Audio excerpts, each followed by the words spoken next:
지난 한 주간도 하나님께서 기쁨의 동산에 너무너무 잘해 주셨습니다. 먼저 맥주 감사주일을 맞이해서 저하고 우리 교육자들, 성도들이 50가지 감사 제목을 적어보고 했는데요. 저도 지난 상반기 6개월을 돌아보면서 하나님이 너무너무 큰 은혜를 부어주셨다라는 생각이 들면서 하반기 6개월도 많이 기대가 됩니다.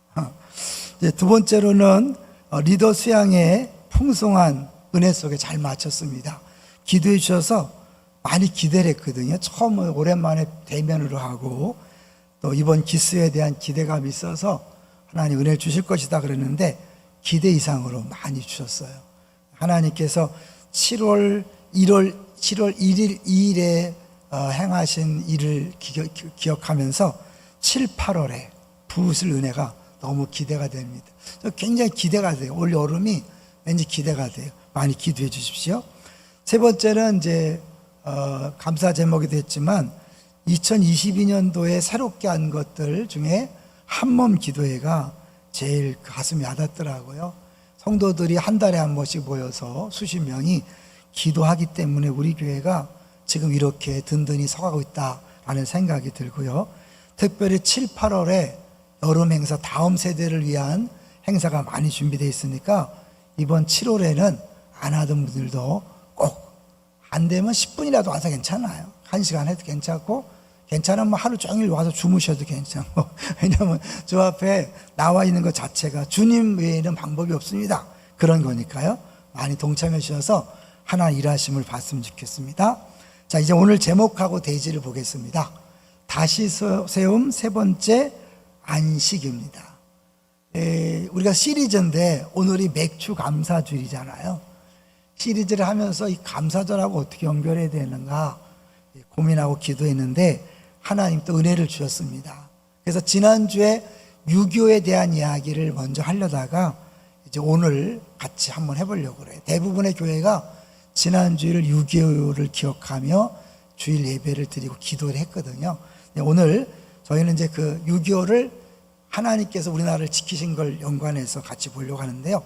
먼저 감사주일인데 아무리 생각해도 감사할 게 없다 이런 분들 많이 있잖아요. 그런 분들은 감사절이 더 짜증난다고 얘기하더라고요. 그래서 여러분 감사할 게 많다는 걸 보여주기 위해서 한 목사님이 국민일보에 써놓은 내용을 우리 오 간사님이 그림으로 잘 준비해 봤습니다. 한번 보여주시죠. 12층 아파트에 사는 여자가 있었어요. 너무 살기가 힘들고 괴로워서 세상을 하직하기 위해 뛰어내렸는데 떨어지면서 11층, 10층, 9층에 사는 사람들의 모습을 보게 됐어요. 11층 읽어주세요. 11층에는 금실이 좋기로 소문난 부부가 눈에 쌍심지를 켜고 싸우는 모습이 보였다. 10층 10층에서는 항상 밖에 다닐 때마다 밝고 유쾌하게 잘 웃던 남자가 혼자 앉아 울고 있었다. 9층 9층에서는 남자들과 말도 잘 섞지 않던 여자가 바람 피우고 있는 게 보였다. 8층 8층에서는 건강하기로 소문난 여자가 한 움큼씩 약을 털어 넣으며 힘들어하는 모습이 눈에 들어왔다. 7층 7층에서는 돈 많다고 자랑하던 남자가 전화로 누군가에게 애걸복걸하며 일자리를 구하고 있었다. 6층 6층에서는 듬직하게 멋있게 저렇게 준비했어요. 다니던 남자가 여자 속옷을 입고 서성대는 모습을 보였고 5층 5층에서는 닭살 커플로 알았던 연인은 이별하기 직전의 표정이었다. 4층 4층에서는 남녀 관계가 복잡하던 할아버지가 홀로 고독하게 울고 있었다. 3층 3층에선 이혼한 뒤 남편을 욕하고 다니던 여자가 남편을 그리워하며 눈물을 훔치고 있었다. 2층 2층에서는 자식들만 자랑하던 엄마가 아이들을 사정없이 때리면서 너희들 때문에 못 살겠다고 소리치는 모습이 보였다. 뭘 시사하는지 아시겠죠? 자기가 가장 불쌍하다고 생각했는데 내려오다 보니까 다 문제가 있더라는 거죠. 추락하는 여자는 생각했다. 12층에서 뛰어내리기 전에는 내가 이 세상에서 가장 불행한 사람이구나 생각했는데 지금 보니 저보다 말 못할 사정과 어려움이 다 있었다. 그 다음 읽어주세요. 돌이켜보니 사실 나는 그렇게 죽을 만큼 불행한 건 아니었다. 내가 봤던 사람들이 떨어져 죽는 나를 보면서 세상에 죽고 싶을 만큼 속상한 일 한두 개 없는 사람이 어디 있냐고 면박을 줄 것 같았다. 그런데 이미 내린 결정은 다시 돌이킬 수 없었다. 이윽고 지면에 솟은 큰 돌이 점점 크게 보이기 시작했다. 아, 다시는 돌이킬 수 없는 끝이구나. 짧은 순간이지만 한평생이 영화 필름처럼 스쳐 지나갔다. 숨막힐 만큼 엄청나게 후회되고 발버둥 쳐봤자 이제는 너무 늦었다. 네. 사실 내가 힘든 거는 상황이 어려워서도 힘들지만 내가 제일 힘들다고 느낄 때 어려운 거죠. 우리 탈북하신 분들이 적응이 어려운데 그분들이 적응할 수 있게 되는 계기는 자기보다 더 불쌍한 사람이 있다는 걸 깨달은 다음부터는 적응이 쉽다고 해요. 우리가 이 감사절을 맞이해서 하나님께서 우리에게 베푸신 은혜가 얼마나 큰가를 생각해 보셔야 돼요. 그래서 thank는 think다 이런 얘기 하잖아요. 그래서 저는 이제 이따 헌금송 때 부를 우리 복음성을 같이 한번 먼저 가사를 확인해 봤으면 좋겠어요. 우리 은혜라는 찬양이 있잖아요. 내가 누려왔던 모든 것들이, 내가 지나왔던 모든 시간이, 내가 걸어왔던 모든 순간이 당연한 것 아니라 은혜였어. 모든 시간, 모든 순간, 아침 해가 뜨고 저녁에 노을, 봄의 꽃향기와 가을의 열매, 변하는 계절의 모든 순간이 당연한 것 아니라 은혜였어. 2절이 중요한 것 같아요. 같이 한번 읽어볼까요? 시작. 내가 이 땅에 태어나 사는 것, 어린아이 시절과 지금까지 숨을 쉬며 살며 꿈을 꾸는 삶, 당연한 것 아니라 은혜였어. 저는 처음 이 복음성을 만나고 내가 이 땅에 태어나 사는 것이 얼마나 큰 은혜인가 생각해 봤어요. 만약 제가 좀 더 일찍 태어나서 일제시대에 태어났다면 어땠을까? 6.25를 겪었으면 어땠을까? 라는 생각을 해보면서 지금 이렇게 마음껏 목회할 수 있다는 것이 얼마나 감사한가. 그런데 이제 우리가 이렇게 마음껏 살 수 있기 위해서는 누군가가 어마어마한 희생을 치렀다는 거 아시죠? 6.25 때 우리나라 도와준 내용을 잠깐 보려고 그래요. 무려 67개 국가가 우리나라를 도와줬어요. 해방된 뒤에 몇 년 안 됐잖아요. 아마 한국이란 나라가 있는지조차도 몰랐을 거예요. 그런데 저렇게 많은 나라에서 도움을 준 거는 사람이 하는 일이 아니죠. 하나님이 하신 일이라고 분명히 믿습니다. 아시는 것처럼 유엔이 만들어지고 나서 최초로 파병이 이루어졌고 그 이후에는 별로 또 이루어지지 않았어요. 지금 우크라이나 전쟁을 봐도 못 도와주잖아요. 도와주고 싶어도. 그렇기 때문에 저렇게 많은 나라가 우리를 도와줬다는 것은 기적 중에 기적인 거죠. 그 다음 거 볼까요? 더 중요한 것은 이 물자를 도와줘도 중요한데 사람이 와서 피를 흘렸잖아요. 우리의 자녀가 전쟁터나에서 죽는다 생각해 보세요. 끔찍하잖아요. 근데 정말 지구 끝에서부터 와서 우리나라를 위해서 아무 연고도 없고 아무런 책임도 없는 우리나라를 위해서 저렇게 많은 인원이 피를 흘리면서 죽어간 거죠. 물자 지원 규모도 보시면 참 지금 가난한 나라죠. 파키스탄가 얼마나 가난해요. 그런 나라가 우리를 도와줬다는 자체가 어떻게 보면 참 아이러니하면서도 감사하죠. 이제 마지막 세 번째, 지금 그랬던 나라가 지금 이렇게 됐거든요. 메가다 장군이 그런 말 했다고 그러죠. 이 나라가 다시 복구되려면 100년도 어렵겠다. 한국이 다시 회복되는 것은 쓰레기 더미에서 장미꽃을 피는 것을 기대하는 것 같다. 도저히 불가능했다는 거예요. 아무도 상상할 수 없는데 저렇게 변했어요. 누가 했을까요? 하나님이 하신 거죠. 하나님이 하시면 아무도 못 막는데 왜 하나님 우리나라를 저렇게 했을까? 아마 마지막 때에 우리를 통해 하실 일이 있을 것 같아요. 그런 의미에서 뭐 이렇게 한국의 그런 K바람 그런 것들도 우연은 아니겠다는 생각이 들어요. 자, 그런데요. 이것보다 더 놀라운 일이 성경에 나타나고 있어요. 그게 뭐냐면 오늘 본문 14장이에요. 보겠습니다. 14장 1절 같이 읽어보겠습니다. 시작. 여호와께서 야곱을 긍휼히 여기시며 이스라엘을 다시 택하여 그들의 땅에 두시리니 나그네 된 자가 야곱 족속과 연합하여 그들에게 예속될 것이며 계속 심판을 얘기하는 중에 하나님이 이스라엘 백성들 낙심하지 말라고 구원 약속을 해요. 그러면서 바벨론 포로로 끌려갔다가 기적적으로 돌아올 것이다. 근데 이게 이사야가 예언한 거거든요.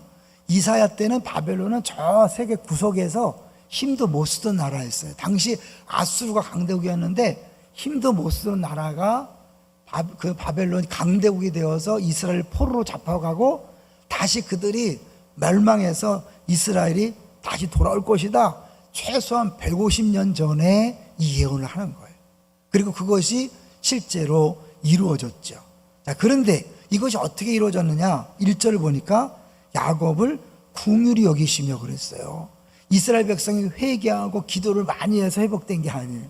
하나님이 그들을 불쌍히 여기셔서 긍휼히 여기셔서 일방적으로 돌아오게 하신 거예요. 이게 우리한테 왜 위로가 되냐면 우리들이 신앙생활을 잘해서 하나님이 우리 일생을 인도하는 게 아니에요. 우리가 잘못하고 연약해도 하나님은 우리에 대한 계획을 가지고 이 땅에 태어나게 했고 우리의 삶을 인도하셔서 영광을 받으실 줄로 믿습니다. 그렇기 때문에 여러분이 지금 상황이 아무리 어렵고 힘들어도 두려워하지 마세요. 안심하셔도 되는 거죠. 그 다음에 왜? 다시 택했다 그랬어요. 다시 택했다는 건 버렸다는 거죠. 완전히 버렸죠. 그랬다가 다시 그들을 택했는데 이유는 뭘까요?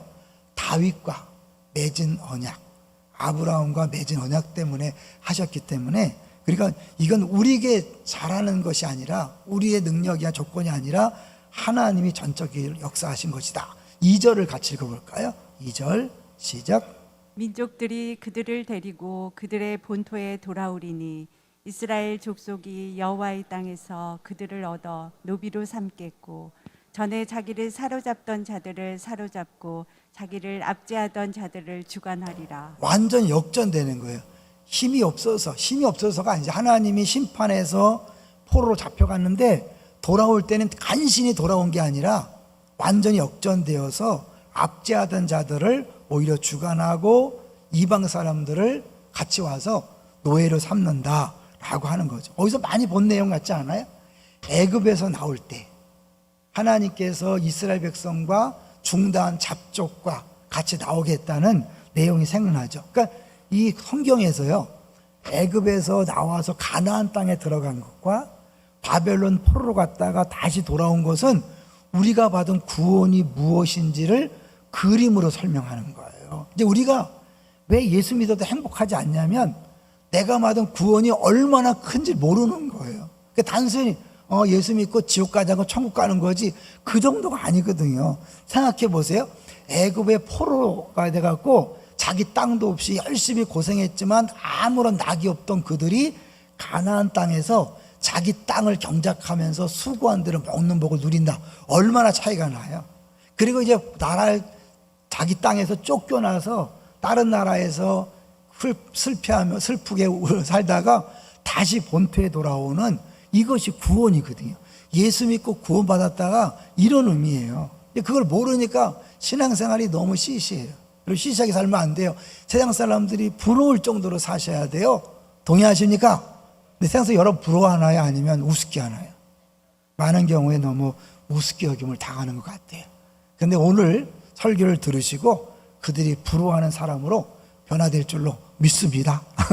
자, 이제 1절과 2절 이렇게 돌아올 것을 얘기한 다음에 3절부터는 노래를 지어 부르라고 얘기해요. 이스라엘 백성이 애굽을 나와 홍해를 건넌 다음에 노래 불렀죠. 찬양을 했잖아요. 마찬가지로 바벨론에 돌아온 다음에 찬양을 하는 거예요. 구원받은 백성의 모습은요, 찬양하는 거예요. 기뻐하는 거예요. 그래서 항상 기뻐하라고 그러잖아요. 근데 너무 여러분 얼굴 옆 사람 좀 한번 보세요. 너무 얼굴들이 어두워. 너무 힘들어. 막 온갖 인생의 짐을 다 짊어진 것 같아. 그렇죠, 여러분. 코로나19를 담당하고 우크라이나 전쟁을 생각하니까 힘들죠. 여러분 기도할 내용이지 여러분이 짊어질 짐이 아니지. 그 얘기를 할 거예요. 3절로 가볼까요? 3절 시작. 여호와께서 너를 슬픔과 공고와 민 내가 수고하는 고역에서 놓으시고 안식을 주시는 날에. 오늘 제목이 뭐예요? 다시 세움 세 번째 안식이잖아요. 여기서 제목을 잡은 거예요. 하나님께서 이스라엘 백성을 돌아오게 한 것이 안식을 주셨다고 그래요. 안식. 안식이 뭘까요? 먼저 여러분이 알고 있는 단어를 한번 볼게요. 자, 피로와 피곤의 차이를 아시나요? 피로와 피곤. 비슷한 말 같지만 완전히 달라요. 피로는 그야말로 노동해서 열심히 일해서 피곤한 거예요. 잠 못 자서 피로하고 열심히 일해서 피로한 거. 어떻게 풀 수 있을까요? 자면 돼요. 쉬면 돼요. 근데 아무리 자도 피곤이 안 풀리는 분들이죠. 자도 이렇게 개운하지 않냐? 피곤이 안 풀린다. 예, 그것이 피곤이란 거죠. 이거는 단순히 육체에 힘든 게 아니라 관계의 힘듦, 부담감, 그야말로 스트레스죠. 아, 저 사람 피곤해. 아, 저 사람 피로해. 어떤 게 맞아요?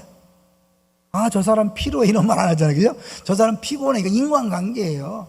관계. 아무리 어려워도 사람은 일 때문에 지치지 않아요. 관계가 어려울 때 부부끼리 피곤한 거예요. 부모 자녀 간에, 회사에서도 피곤한 거죠. 그런 건 어떻게 풀까요? 그건 잔다고 풀어지는 게 아니에요. 집에서 TV 본다고 풀어지는 게 아니에요. 어떻게 풀릴까요? 다른 일을 해야 돼. 내가 하던 일을 멈추고 다른 일을 하셔야 돼. 그러니까 어떤 사람은 이제 쉬어야 되나, 주일날 교회 가면 피곤해서 안 돼. 피곤을 몰라서 그래요. 여러분, 그 피곤이 풀리려면 교회 와서 예배하고 찬양하고 국수 삶고 하셔야 돼요. 그렇죠? 왜냐하면 다른 일을 하면서 여러분의 그 스트레스가 풀리는 거예요. 더구나 이제 우리가 예배하는 게 단순히 뭐 이렇게 시간을 때우는 게 아니잖아요. 내가 누구인지, 하나님은 어떤 분인지를 아는 거기 때문에 예배를 드리고 나면 달라지는 거죠.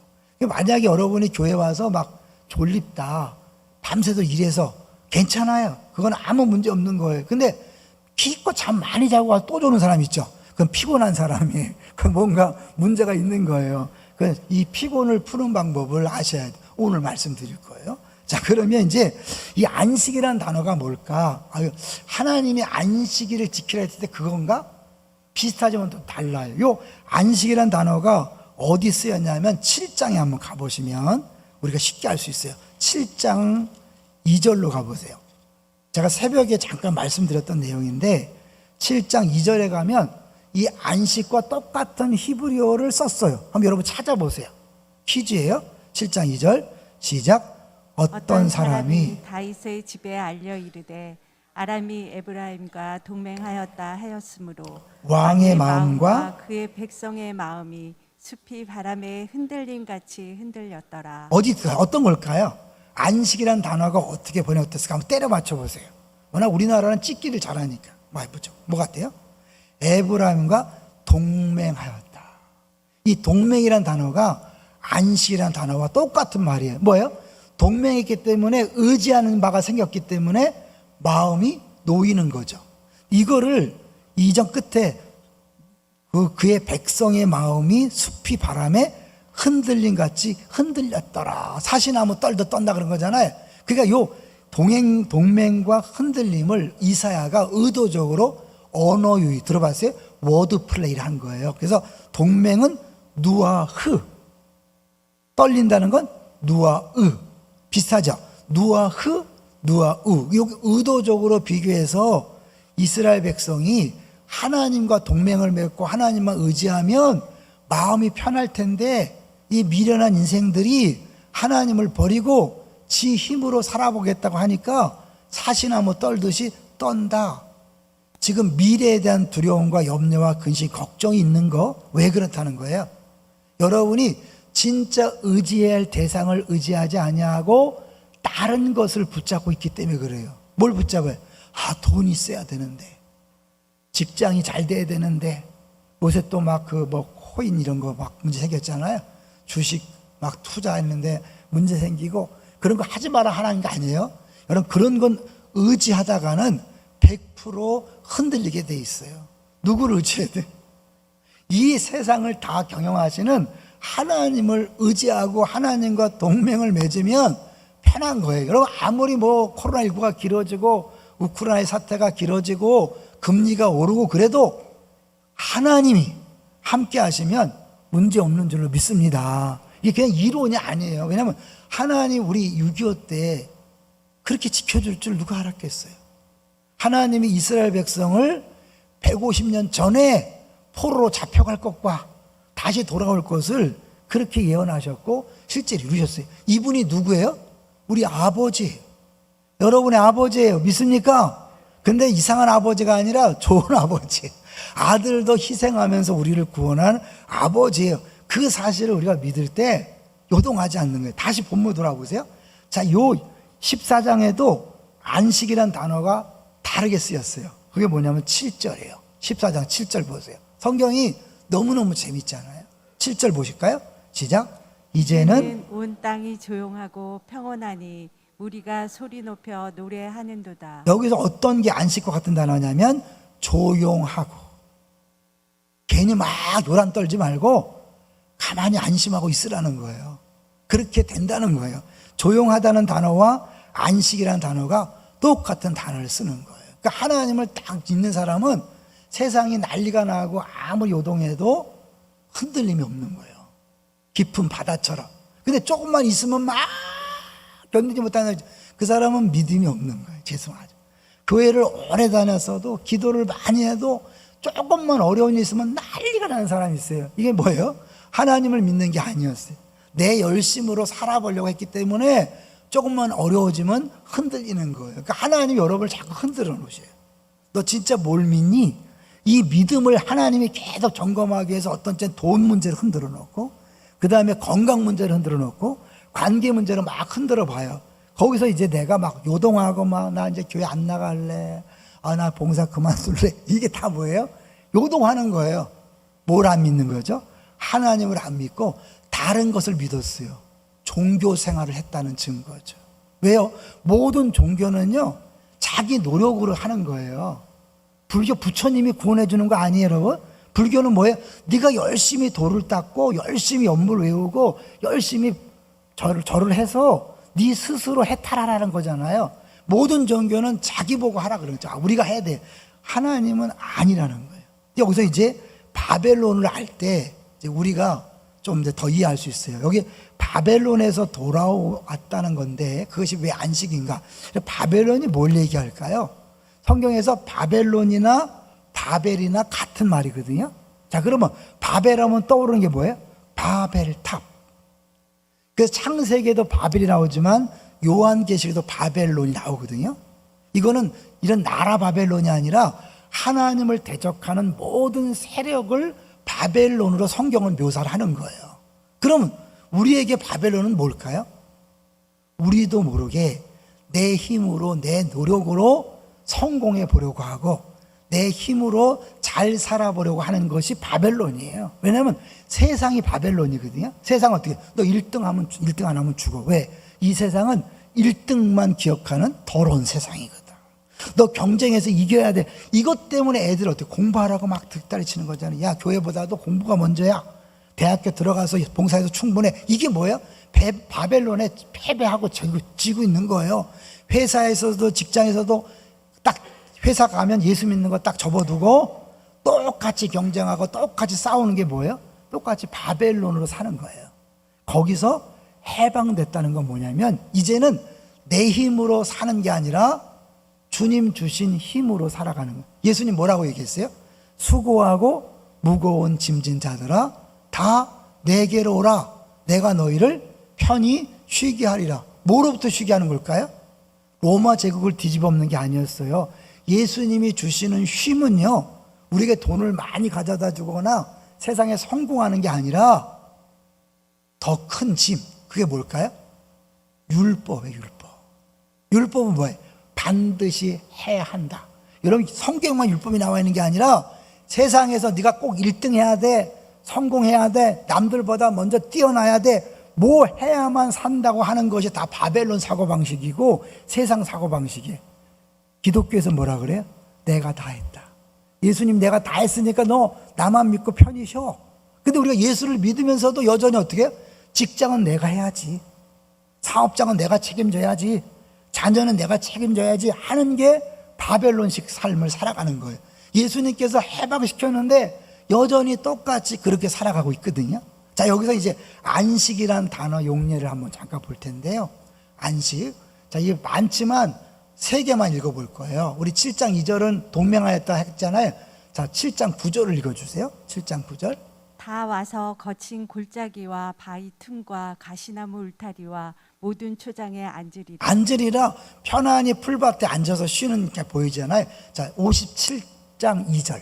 57장 2절 시작. 그들은 평안에 들어갔나니 바른 길로 가는 자들은 그들의 침상에서 편히 쉬리라. 편히 쉬리라. 63장 14절도 거기 읽어볼게요. 여호와의 여호와의 영이 그들을 골짜기로 내려가는 가축같이 편히 쉬게 하셨도다. 여러분 편하게 쉬고 계신가요? 아니면 마음이 늘 분주한가요? 우리 사업 어떡하지? 우리 직장 어떡하지? 우리 자녀들 어떡하지? 우리 교회 어떡하지? 이거 여러분이 아무리 애써도 노력해도 돼요, 안 돼요? 안 돼요. 누구 뜻대로 되죠? 하나님 뜻대로 돼요. 믿습니까? 에이, 맨날 교회에서 하는 소리가 그거지. 볼까요? 14장 우리 24절로 가보세요. 여러분 어떤 사람은 6.25 때 사람 도와준 거 하나님이라 그러면 에이 웃기고 있네 이런 얘기 할 수 있어요. 근데요 우연은 없어요. 세상 모든 걸 하나님이 운영하시거든요. 자 24절 14장 24절 시작.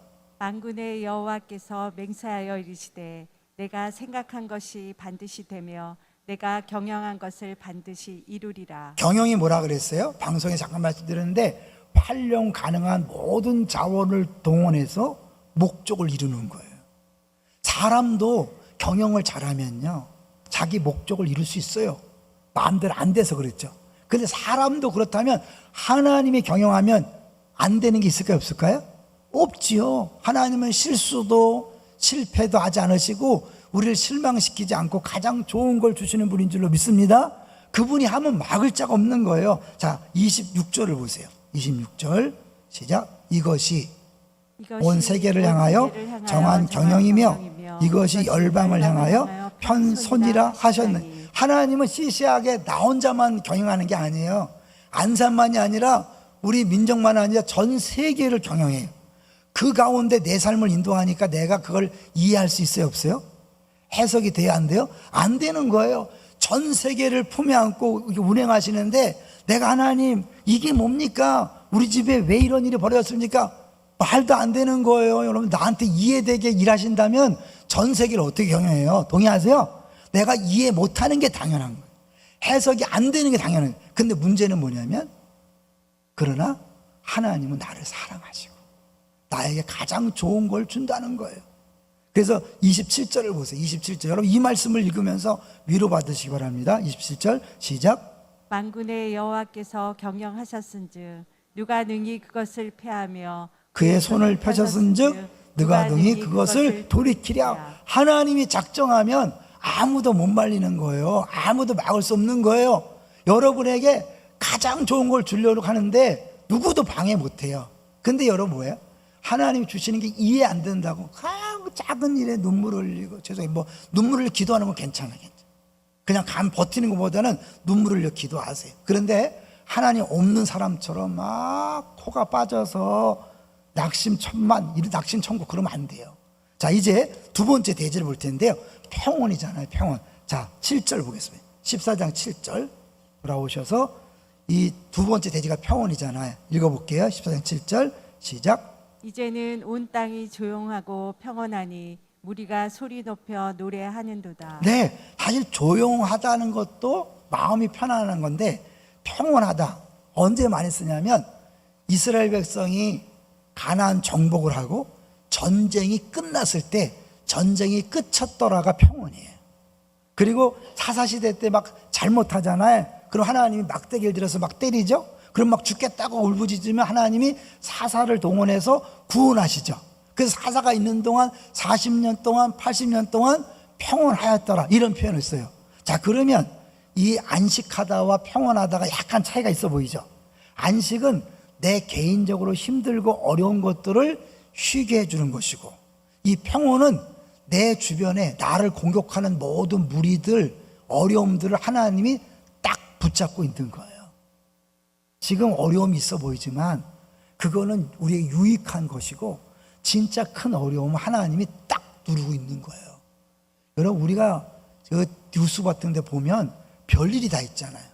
저는요 이번 뉴스 봤는데 100원 덜 가져가 그랬다고 버스 기사한테 분사기를 쏘신 분이 있더만. 그래서 이 사회가 굉장히 지금 스트레스 받고 그랬어요. 아니 100원 더 가져가지 말라 그랬다고 그냥 기사한테 이 소화기를 분사하는 이런 상황이잖아요. 여러분 그게 나한테 당하면 어떡해? 그래서 내가 뭘 잘못했냐는 거예요. 하나님이 우리를요 지켜주지 아니하시면 여러분 어려운 일 많이 당할 수 있어요. 근데 하나님이 지금 평안케 하셨잖아요. 할렐루야. 나한테 해준 게 뭐 있어 이러지 마세요. 하나님 어마어마하게 해준 거예요. 자, 여기서 이제 우리가 감사의 필요성을 잠깐 나눌 텐데요. 하나님이 이미 가장 좋은 것들을 주셨는데 내가 그걸 깨닫지 못할 때 나도 힘들고 하나님 일하심을 방해할 수 있어요. 이제 미국 어느 지방신문에 다음과 같은 기사가 떴대요. 어느 회사에 전무이던 40대 남자가 갑자기 혈압으로 쓰러져서 반신불수가 된 거예요. 얼마나 절망스러워요.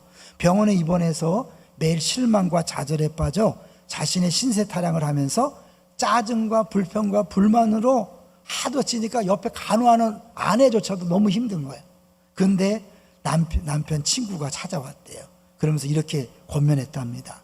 신세 타령과 불평 불만만 하지 말고 일생을 살아오면서 도움을 준 사람을 생각하면서 감사의 조건을 찾아봐라. 내가 이 불평불만이 가득 찬 사람은요 아무 생각도 안 나요. 화만 나죠. 그러니까 생각이 안 나더라는 거야. 그 일생을 살아오면서 감사한 일이 하나도 없을까요? 생각이 안 나더래. 그래서 막 억지로 했더니 초등학교 때 선생님이 딱 기억나더라는 거예요. 그 선생님은 여서자 선생님이었는데 자기가 공부를 못함에도 불구하고 계속해서 칭찬해 주니까 그때부터 회복이 되어서 열심히 해서 중등학교, 고등학교, 대학교까지 우수한 성적으로 졸업하고 이제 회사에 취직해서 전무까지 된 거예요. 너무 감사한 생각이 들었대요. 그래서 그 선생님을 수습을 했는데 양로원에 계시더라는 거예요. 편지를 썼대요. 선생님 감사합니다. 저는 윌리인데 지금 반신불수가 되어 있습니다. 선생님은 저의 생에 있어서 둘도 없는 은사입니다. 그동안 한 번도 감사의 글을 드리지 못하고 무심했던 것을 용서해 주십시오. 그래 중략. 그래 썼는데 문제는 이 편지를 받아든 선생님에게 나타난 변화예요. 선생님도 남편을 먼저 떠나보내고 홀로 양로원에서 이렇게 지내고 있었는데 이 편지를 받아보고 너무나 기쁘고 고마워서 답장을 했대요. 이렇게 답장했어요. 사랑하는 윌리군, 내 평생 수많은 어린이를 가르쳤지만 고맙다고 감사의 편지를 써보낸 제자는 자네밖에 없었네.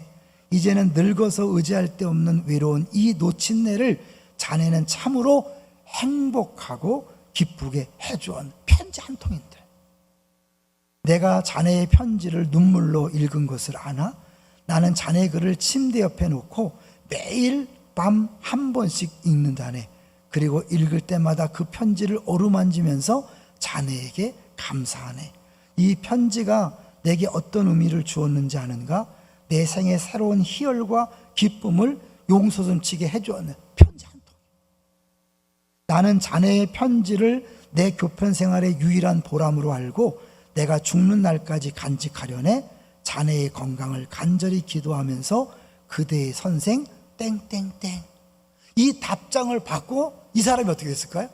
자기도 모르게 벌떡 일어나 앉았대요. 반신불수라서 꼼짝 못하고 있었는데 이 편지를 받고 앉았다는 거예요. 그 뒤부터 삶의 용기를 찾아서 걷는 연습을 시작했대요. 말하는 연습을 했고 재활운동에 사력을 다한 결과 점점 좋아졌고 다시 직장에 복직하고 부사장이 되고 사장이 되었다는 내용이에요. 잘 생각해 보세요. 계속 불평과 원망만 했다면 몸 계속 망가졌을 거예요. 주변 사람 힘들게 했을 거예요. 그런데 감사한 거 찾아내서 편지 한 통 썼는데 그 선생님이 용기를 얻고 기뻐졌잖아요. 그리고 이거야. 내가 막 계속 불평만 있으면 나도 죽고 딴 사람 죽이는 거예요. 근데 그 선생님만 살아났나요? 선생님 답장을 듣고 재활했잖아요. 재기했잖아요. 이거예요. 이 감사의 능력인 거예요. 여러분 하나님이 주신 것 다 좋은 거예요. 여러분 다 모든 순간 모든 시간 내게 지나왔던 모든 것들이 다 은혜다. 다 좋은 거잖아요. 깨닫지 못하기 때문에 불평원망하다 시간을 낭비하고 나도 죽을 뿐만 아니라 내가 살려낼 사람을 못 살려내는 거예요. 이제 한 얘기하고 마칠게요. 이번 이들 수양회 때 들었던 따끈따끈한 간증인데요. 우리 주성호 목사님 사모님이 이제 간식 먹다 그런 얘기를 하더라고요. 목사님, 나 우리 학교에서 신우회 조직했어요. 이거 잘했다고 들어봤더니 처음에 이제 이사 가서 갔는데 이게 학교 애들이 많아갖고요. 1학년이 학급이 너무 많으니까 4층에 대부분 반이 2반을 1층에다 줬다는 거예요. 1층 교장실이 있고 막 그러니까 너무너무 힘들어요. 왜 눈치도 보이고 신경 쓰이고. 그 다른 건 참겠는데 막 너무 힘들어지니까 막 하나는 이건 아니잖아 하고 불평 원망이 막 나오려고 했다는 거예요. 근데 한 선생님이 자기한테 같이 기도하자고 하더라는 거예요. 자기가 제 목사 사모라고 밝혔더니 이분이 용기 있게 있는데 그 전에 계속해서 주변 선생님들한테 기도하자고 그랬더니 나 예수 믿지만 애들을 위해 기도한다. 대신에 함께 기도할 시간 없다. 다 거부했다는 거예요. 1년 동안을 기도의 동역자를 보내달라고 그 운동장을 이렇게 걸으면서 기도했대요. 그런데 1년 만에 이 사모님이 오셔갖고 같이 기도하게 된 거예요. 근데 이제 교감 선생님한테 보고를 해야 되니까 우리 두 사람이 기도하겠다. 그때 교감 선생님이 나도 권사다. 그래갖고 3명이 기도 모임을 시작했대요. 근데 더 놀라운 건 뭐냐면 자신은 너무 힘들고 어려웠는데 하나님이 나를 이걸 위해 파송했다는 생각이 드는 순간 감사가 됐고 그 감사를 하는 순간 모든 불평과 원망이 사라졌다는 거예요. 하나님 원래 그 계획으로 보냈잖아요. 몰랐을 때는 불평과 원망과 고통이었지만 깨닫는 순간 감사와 상황이 달라지면 상황은 바뀐 게 없잖아요. 이거 하나님이 이미 우리에게 주신 것은요 바뀌는 게 아니에요. 다 지금 필요해서 주신 거예요. 믿습니까? 하나님이 세계를 경영하면서 나에게 필요한 걸 준 거예요. 모든 순간 모든 것이 다 감사한 거예요. 근데 내가 깨닫지 못하면 불평과 원망으로 살아가는 것이고 깨달으면 감사하고 감사했기 때문에 다른 사람을 살려내는 일도 할 수 있는 거예요. 할렐루야. 왜 우리에게 맥주 감사절을 줬을까요? 다시 한번 하나님의 은혜를 기억하며 감사하고 지금 감사하면 어떻게 해요? 하나님 지금까지 은혜 베풀고 끝인가요? 6개월이 기대가 되는 거예요. 앞으로 10년, 20년이 기대가 되는 거예요. 이게 감사의 능력인 거예요. 하나님 우리를 구원하셔서 안식을 주셨습니다. 괜히 막 번잡하게 난리치고 막 눈물을 흘리고 소리 지르지 마세요. 이미 가장 좋은 거 하나님 알아서 하세요. 평안하세요. 부부끼리 싸우지 마시고 부모 자녀 간에 싸우지 마시고 교회에서 싸우지 마세요. 하나님 다 알아서 하시니까 할렐루야. 편안히 쉬세요. 그리고 누리세요. 그리고 누렸을 때 떠오르는 사람을 찾아가시고 선물하시고 베푸세요. 우리 모두가 살아나는 역사가 있을 줄로 믿습니다.